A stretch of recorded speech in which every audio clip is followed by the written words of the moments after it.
And Mark Kotze, the manager, former Padre, who we really like, kind of took the mic and spoke to the fans and thanked them for years and decades of support through thick, thin, good, and bad. I wrote a column about Oakland Athletics baseball that John's going to send out. Um, their history goes back to the 1920s when they were owned by Connie Mack, one of the great baseball leaders of all time. And they built great teams. And he had to sell off all his players because his family didn't have the money to pay him. He did that twice. And then the franchise, the Philadelphia Athletics, fell into disrepair. They sold it. Connie Mack sold it. He was 80 plus years old when they got rid of it, went to Kansas City. Kansas City owners didn't have the money to run it.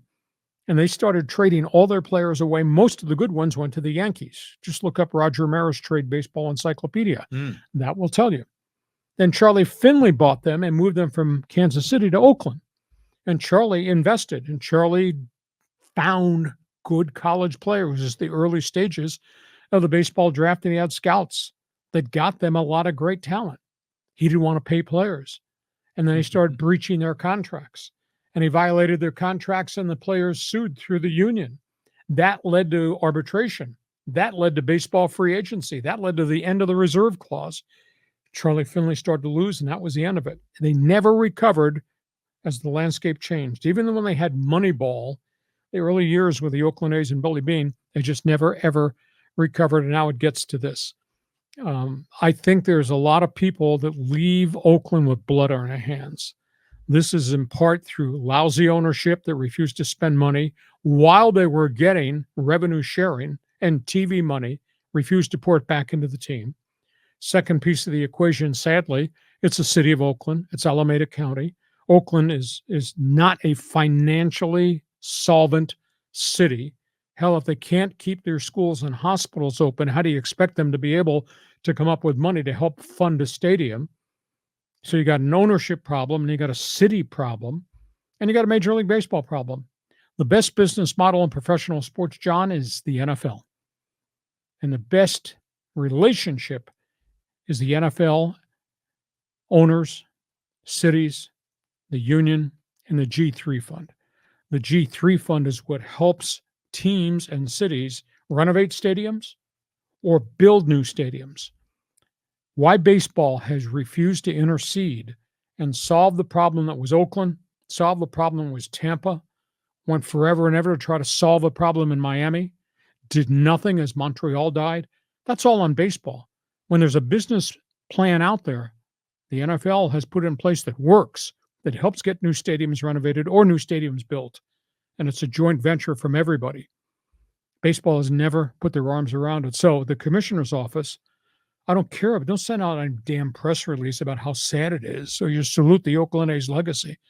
Commissioner's office is part, and the union's part and blame for what the situation has become, was allowed to become. So that's another weird situation. And to top it off, John Fisher, the owner of the Oakland A's, El Cheapo, the one that pared the payroll down and put this bad product on the field for years and years and never got a stadium built, he sends a letter, an I'm sorry letter, to the season ticket holders of the Athletics.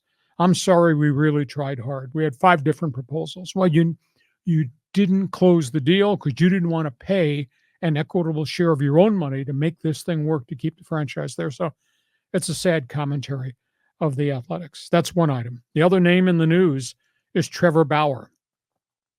It spent me 3 weeks to try to dig for the story to find out what the hell happened.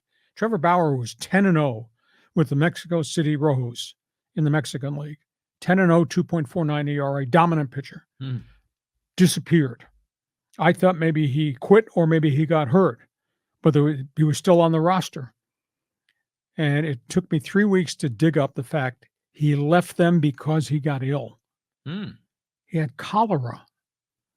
Left Mexico City and went to Arizona and was hospitalized. With cholera, that's an intestinal thing, Yes. right? So it's just like Montezuma's revenge. Squared. Yeah. He was really sick. Yeah. That's what I was told. That's not good to hear. Anyhow, he is back with them, but he's not pitched. But he was gone for almost an entire month. So I don't know what his future holds, but he got really ill and he went to the hospital in Phoenix for specialized treatment, and he's finally back. That's amazing because you and I have both been a proponent Guy deserves an opportunity. The guy can still pitch. He was 10-0 in Mexico City after going, 21-4 in Tokyo last year with the Bay Stars. So that's the latest on Trevor Bauer.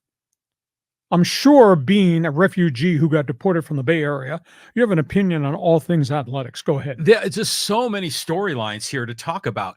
Like, first of all, you brought up Connie Mack, and I know your dad pitched in the Philadelphia A's organization back in the day. Yes. And that was like, what, in the 30s or the Late 40s? 30s. Late 30s. And so I always see the old timey pictures of Connie Mack wearing that suit in the dugout. And it's like a different era. But you think about, what the A's went through, the Swingin A's of the early 70s with Reggie and Joe Rudy and Sal Bando and Catfish and Blue Moon Odom and Bert Campaneris. Yep. And it was just so many great players on that team. Ray Fosse was on that team for a while. The oil can Boyd, I think, was on that team. So many great personalities. Plus, then in the 80s, there was Rickey Henderson, Dave Stewart, and the Bash Brothers came along in the late 80s. And then they made the Billy Ball movie. I mean, there's a lot of cool little angles about Oakland. But, the A's would have been best off if they could have moved to Silicon Valley. But the Giants blocked them. And they said that was our territory. But that could have been a perfect landing spot for them. And baseball could have allowed that to happen for the health of the franchise. Mm-hmm. And the Giants were good. The Giants would have their fans regardless. A's would have been in a different market. But it would have been a new stadium. But that's the genesis of the other piece of the problem is baseball has done nothing to help the troubled cities, the troubled franchises creatively finance a way to a new stadium. Because they don't want to share like the NFL does. I mean, the Dodgers ain't going to give up their revenue stream from their network. By the way, I was in Santa Barbara a couple of days ago, and the Padre games were blacked out up there because, you have to be part of this LA sports net because of their revenue stream. The Yankees don't want to share that either. The Giants don't want to share it. So the NFL model makes a lot of sense, but I think the Major League Baseball is not going to come around on that. I don't think. No, not at all. And your thoughts about Trevor Bauer? It's quite a story. It's just weird drama with this guy, and I feel bad for him getting sick, and it's in a foreign country and all that, but the dude really wants to come back and play, and he's proven that he's good enough. He's gotten off on these charges. He was set up by frickin' gold diggers. This guy needs a shot to come back to baseball, so hopefully next year. Okay, you got opinions on the Padres, reaction to the Dodgers. If you want to comment about the injury situation, an opinion on the Bay Area and baseball, feel free to jump on board. Fans Forum chat box is open. Looking for first-timers who've never participated. Go to the bottom of the screen where it says chat. Jump in, ask a question. We'll give you some answers. Fans Forum coming up. We go from baseball